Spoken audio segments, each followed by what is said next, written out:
So today I wanted to talk about... You really need to stop. What? Hey, stop eating glass. What are you talking... I don't eat glass. That's really disrespectful if you're eating glass all the time. I don't eat glass. It's cultural appropriation. There's a long history of glass eating in this country, and you're disrespecting their culture. No, I've never eaten glass. Why would I ever eat glass? Glass eating can be a mental disorder. You're making fun of the mentally ill. Look, I even have glasses. I've never eaten this. Oh, because you own glass, that means that you never eat it, huh? No! You're really a horrible person. How am I a bad person? I've never done it. Yes, you do. No! Yes. No! Yes. No! Yes.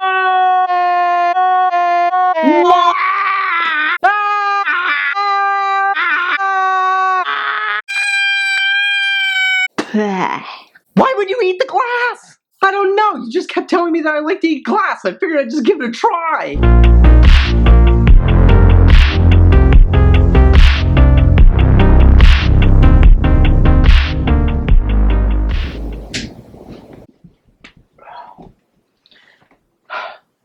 Never thought I was gonna have to make this video. So in the wake of the largest white nationalist gathering in 2 decades, that resulted in a terrorist attack which killed somebody, I've been seeing some really weird hot takes. I've been seeing these exact same takes from centrist liberals like Sargon of Akkad, and from white nationalists. So I wanted to make a video addressing these, because I think that these narratives are really dangerous, and it's distracting from what the real problem is.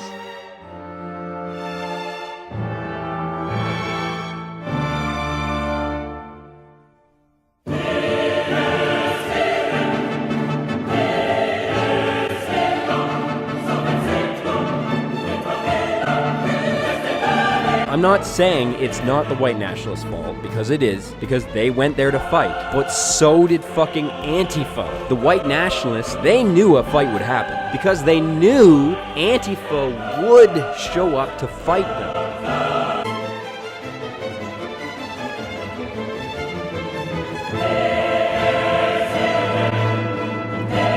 The left-wing racial identitarians are creating more Nazis. So the first thing that I want to look at is the idea that the left is responsible for this rise in white nationalism. Now I think these arguments are very similar to those that were used during and after the 2016 election. Those arguments propose that Trump won because the left over-focused on identity politics, which alienated many white voters. Now, no individual or group exists in a vacuum. So of course the left plays some role in these things. The question comes down to how much of an influence, and if we're going to be placing blame on one or more group, we have to really evaluate how much of a part they played in this. So let's explore one side at a time.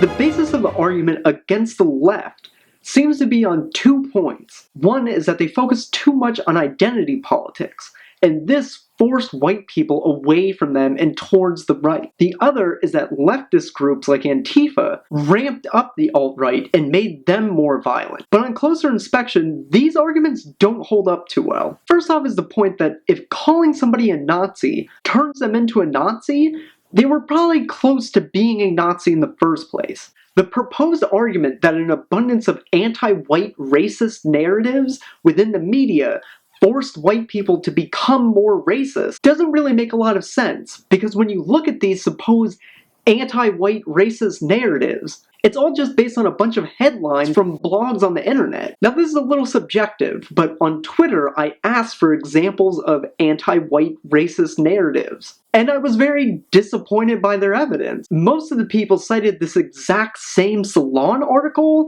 which once you actually get past the headline and you read the meat of the article, it's really not that bad. It's certainly not as simplistic as a headline, and that's the problem, because a lot of headlines are made to purposely be provocative. The point is to get people mad or interested so they read the article, but you actually have to read the article. And I really don't think that these random people on Twitter and a few scant articles are enough to take nice non-racists and turn them into racists. Not to mention that a lot of these things, like white privilege, are purposely twisted to make them seem like they're saying something that they aren't. But I do think that there is some legitimate criticism to put onto the left. And that's based on the fact that there is a growing sense among white people that there is anti-white racism. The problem is that white people tend to see economic and social opportunity as a fixed pie, meaning that if minorities gain standing, that must mean that it comes at the expense of white people. And this is a problem, because if you know anything about economics, you know that it isn't always a zero-sum game. And I think there are lessons to be learned here by the left, mostly on how we message things. If we know that these misconceptions are driving fears and anxieties among white people, it's important to counteract those narratives. I think liberal groups are doing a bad job of addressing these anxieties. The left didn't create the far right, but they did help create an environment in which some parts of the alt-right began. What I'm talking about here are messaging boards like 4chan, which did spring up as a reaction to Tumblr feminists. And this became an echo chamber of people trying to say the most horrible things they possibly could. Americans have been slowly segregating themselves on political lines for decades, especially online. This is all explained in the book The Big Sort, which details how we continuously sort ourselves into echo chambers. And that's exactly what these things were. Later, that started to get co-opted by the alt-right. And now you have people that were starting it as a joke, but slowly they started to actually believe what they were saying, and eventually started believing more and more extreme things. But once again, that's shifting the blame. That's taking the blame off of the alt-right, who co-opted these small groups, and putting it onto the left, which these groups were reactionarily against. If a progressive movement creates a reactionary opposition movement, and that opposition movement is co-opted by the alt-right, the onus really isn't on the left. It's on the alt-right and the people who got co-opted by them. The cure isn't to stop progress, it's to combat the elements that came up against it. Right now, you can't just say, well, that's racist, or, well, you're a Nazi. Time has erased the remembrance of why those things were bad, and the left doesn't take time to explain why racism is bad, or why nationalism is bad. We simply say that it is. And you know what? Those answers just aren't convincing. We need to actually address these issues directly, because it makes the alt-right seem like they're the ones giving detailed, nuanced arguments, compared to, well, that's just racist. A long screed about IQ theory seems a lot more nuanced. The final problem, I think, is that the left really doesn't have a vision anymore. A big thing that the alt-right plays on is a vision for the future. It's about tying your identity to something bigger than yourself. The left really doesn't do that. We're more sleepwalking into the future. We have vague ideas about what the future will be like. But that isn't too appealing, especially if you think the future looks pretty bleak.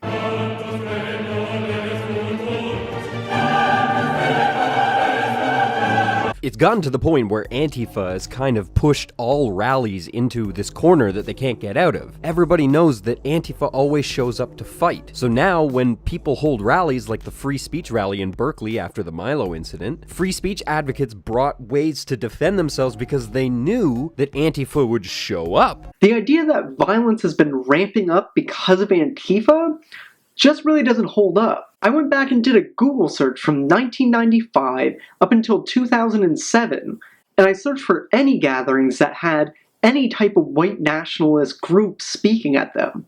And almost every single example, there was violence. And in some cases, there was very large violence of massive crowds swarming barricades. So people physically going after gatherings of white nationalists and the KKK isn't anything new, and it didn't escalate things back then. The difference now is that the alt-right and other white nationalists are holding more and more demonstrations than they used to. I already did a video on Antifa and violence, so go watch that if you want more detailed views of where I stand. But with that said, I don't condone violence.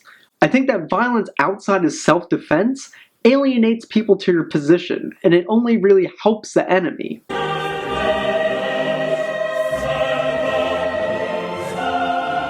Ugh, the statue. Okay, we're gonna have to talk about the statue. So this is not the same as this, or this, or this. It's extremely disingenuous to say that the people who tore down this statue are the same as ISIS. These things are all statues, but they aren't all the same. For instance, with ISIS, they're tearing down statues to intimidate and erase a person's culture and sense of identity. In the case of this statue, it's people tearing down something that was put up during Jim Crow, specifically to celebrate the fact that they politically won over construction. It was also put up to intimidate black people. So one of these statues was put up a few decades ago. Another one of these statues is from a culture that existed hundreds or thousands of years ago. Just about every single aspect of these statues is different. And once again, we see liberals and centrists criticizing this in a ridiculous way that helps the far right. I mean, for fuck's sake, Carl actually tried to compare destroying this statue to vandalizing a Holocaust museum. So some neo-Nazi has been arrested for smashing the glass at the Holocaust Memorial in Boston. And like I showed in the Antifa footage earlier, this is leftists pulling down a Confederate statue in Durham. Neither of these groups are particularly concerned with property rights. I mean, talk about ignoring context. These two things are not on the same moral plane. And once again, I think that there are valid criticisms here. These statues shouldn't be destroyed. They should be preserved and put in museums, or Confederate graveyards, or preserved battlefields. That way they're put into the proper context. And once again, we saw Trump pivot to this. Once again, we saw him repeating far-right talking points of preserving culture, which is just another dog whistle for preserving the white race. This week it's Robert E. Lee. I noticed that Stonewall Jackson's coming down. I wonder, is it George Washington next week? And is it Thomas Jefferson the week after? You know, you really do have to ask yourself, where does it stop?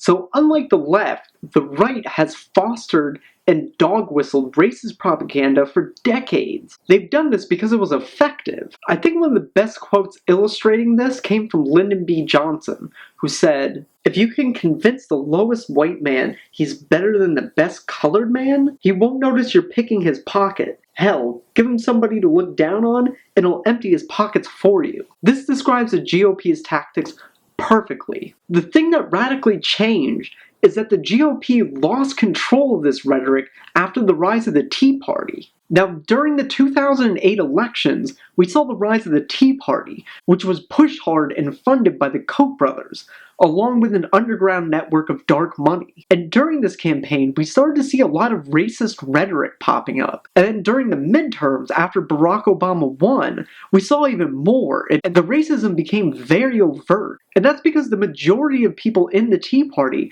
were outside of either political party. They railed against both sides, and in that case they were more radical. And this far back is where a familiar face comes in. Donald Trump. Back then he was the main guy that was keeping the birther conspiracy alive. A conspiracy that can't be anything other than racist. And then during the past presidential election, we saw him calling for violence at many of his rallies. Knock the crap out of him. Like to punch him in the face. But I would have been boom, boom, boom, I'll beat that. I don't know if I'll do the fighting myself or if other people will. Maybe he should have been roughed up because it was absolutely disgusting what he was doing. If you see somebody getting ready to throw a tomato, knock the crap out of him, would you? Seriously. Try not to hurt him. If you do, I'll defend you in court. Don't worry about it. In the good old days, this doesn't happen because they used to treat them very, very rough. And when they protested once, you know, they would not do it again so easily. As we become weak, we become weak. And you know what? The audience swung back. And I thought it was very, very appropriate. The audience hit back. And that's what we need, a little bit more of. And this time he went far beyond the old dog whistles. He was pretty overt with his racism. He failed to call out David Duke, and funnily enough, Duke is still batting for Trump. In Charlottesville, he said this. This represents a turning point for the people of this country.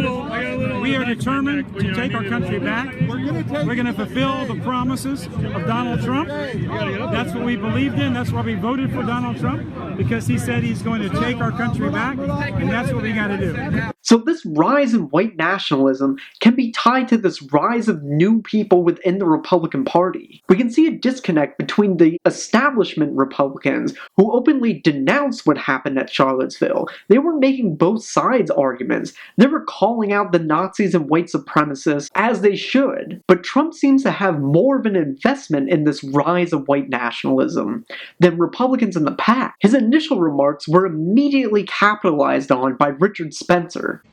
We condemn in the strongest possible terms this egregious display of hatred, bigotry, and violence on many sides. On many sides. On many sides. And later, his stronger words of condemnation still left things open to a both sides argument. Racism is evil, and those who cause violence in its name are criminals and thugs, including the KKK, neo-Nazis, white supremacists, and other hate groups that are repugnant to everything we hold dear as Americans. Then a day later, he immediately backpedaled and started using this alt-left narrative. Define alt-right to me. You define it. Go ahead. Well, I'm saying, define it for me. Come on, let's go. Define Senator it. McCain defined them as the same group. Okay, what about the alt-left that came charging at, excuse me, what about the alt-left that came charging at the, as you say, the alt-right? Do they have any semblance of guilt? Do they have any problem? I think they do. I watched those very closely, much more closely than you people watched it. And you have, you had a group on one side that was bad, and you had a group on the other side that was also very violent. And nobody wants to say that, but I'll say it right now. You had a group on the other side that came charging in without a permit, and they were very, very violent. And this is a really big problem, because I see centrists and other liberals using this alt-left narrative too. And the problem is that this is helping the alt-right. It's being pushed by the alt-right. That's because the alt-right is hurting right now. Richard Spencer and other white nationalists aren't stupid. They know that you can't go out there with Nazi signs and KKK uniforms marching around the street yelling, "Jews will not replace us." Jews will not replace us! Jews will not replace us! Jews will not replace us! Blood and soil! Blood and soil! Blood and soil! Blood and soil! Blood and soil! Blood and soil! Hail victory! We're proud to be white! Hail victory! Hell yeah! Thank you!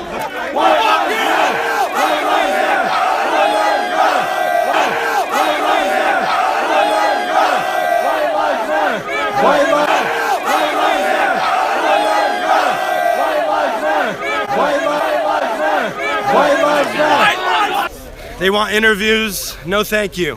Fake news. Zio media? No thanks. I don't want to talk to the Zio media. The average American is pretty okay with dog whistling. What they aren't okay with is overt militant racism. This city is run by Jewish communists and criminal niggers. That's exactly what it is. And that's true, by the way. This turns people off really quickly, and the alt-right knows this. You can go to a lot of places where they openly admit that they need to keep their end goals hidden. Richard Spencer has even said that people like Sargon and Lauren Southern are good entry points to these ideas. And this is why he's adopted things like Kekistan. Lauren Southern is talking about how they're winning with memes, but memes are a thin facade over this. Well, for one thing, it means that we're showing to this parasitic class of anti-white vermin that this is our country. This country was built by our forefathers. It's sustained by us. It's going to remain our country. I believe, as you can see, we are stepping off the internet in a big way.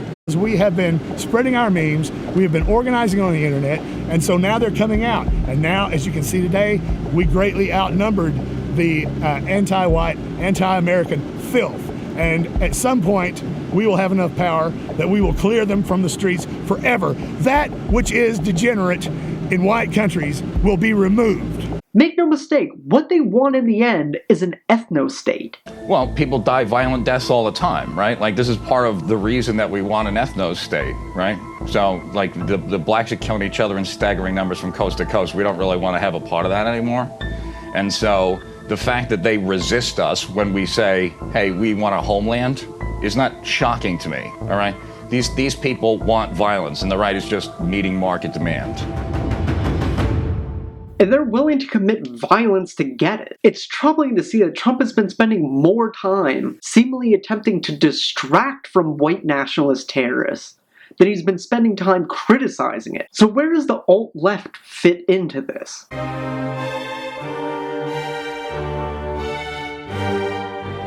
The alt-left fits into this because after the events of Charlottesville, everybody sees the alt-right for what they are. This backfired on Richard Spencer. We just saw massive counter-protests in Boston. This activated a lot of people, so he needs to make the alt-right look acceptable again. And the way that you do that is by shifting blame onto the left, onto the alt-left. This is a narrative that's being pushed all throughout the spectrum of the far right. It's also being pushed by the president now, and centrists. There's no compromising with a Nazi. They want an ethno-state. You can't have a partial ethno-state. This whole thing was never about a statue. It was about intimidation. We don't have the camaraderie, we don't have the trust level that our rivals do. And that camaraderie and trust is built up through activism, and that is one of the tactics that we're adopting. And they tried to tell us the alt-right didn't have numbers. They were lying. The media was lying to you. We have numbers. We're starting to slowly unveil a little bit of our power level. You ain't seen nothing yet. In a way to redefine the right. The protest was called Unite the Right. Richard Spencer said, they are a generation of fanatics. And I think something has changed, and it's changed because of the passage of time. And it really is that simple. Millennials are arising in a period where no one at that dinner table is connected to the Second World War. That might seem banal or meaningless, but it absolutely is profoundly meaningful. It means that they are able to get out from under this massive black cloud, this massive anvil of guilt that has been weighing down our people. This great black cloud that hangs over us, called Hitler or Auschwitz or the Holocaust or what have you. We don't need to question the accuracy of the history, because at the end of the day, facts don't matter. But they messed up because alt-right websites were telling people to bring weapons. They came armed, looking for a fight. Kel-Tec P3AT, 380 ACP, Glock 19, 9mm, Ruger LC9, also 9mm, and there's a knife. Well, I actually have another AK in that bag over there. You get lose track of your fucking guns, huh? I'm about to send at least 200 people with guns to go get them out if you guys do not get our people out. Tell them to call me. They have my number.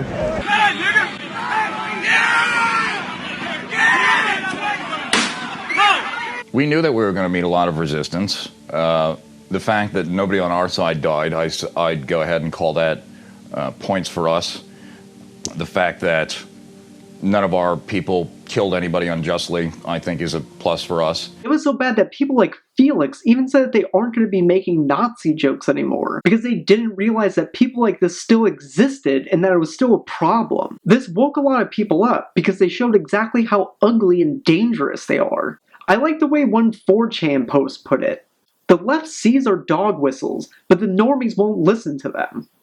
Well, now the normies are listening. And as I pointed out in another video, this is why the marketplace of ideas model doesn't work. Because the marketplace of ideas assumes that humans are rational actors. And when you look at everything that we know about neurology and psychology, you realize that most of the decisions that humans make aren't based on rationality. Tons of people evaluate information poorly all of the time.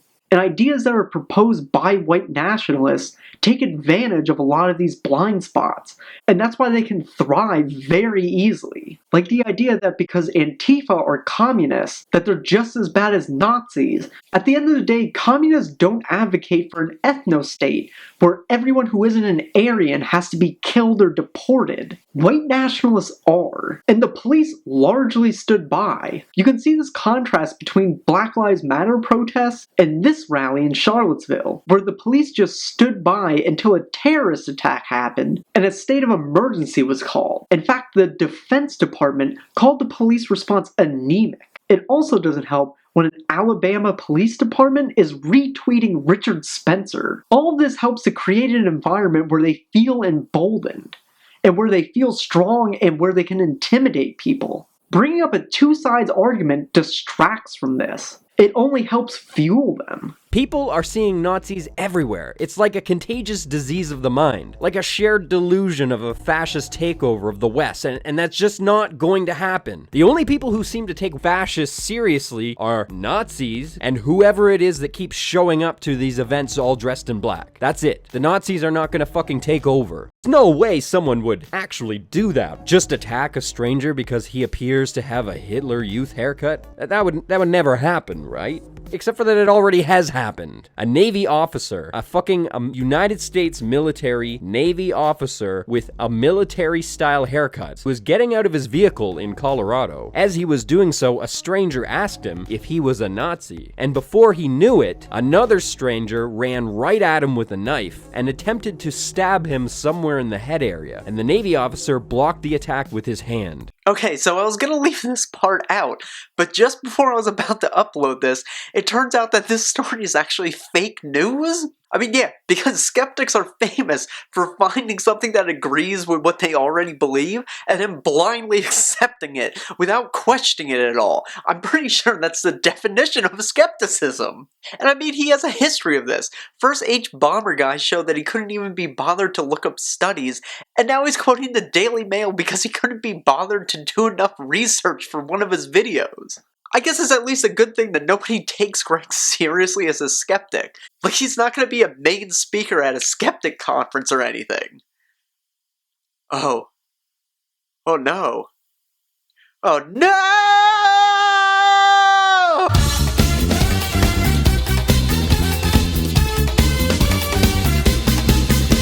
So I didn't really come up with an outro for this, and it's gotten kind of dark. So I guess the one good thing that we can take from this is that the average American person still finds these racist ideas revolting. And this did wake a lot of people up to the problems that have been festering under the surface of American life for a very long time. I think if the left can learn from where it went wrong in places, it can take this opportunity to do a lot of good. Stay safe out there, everybody.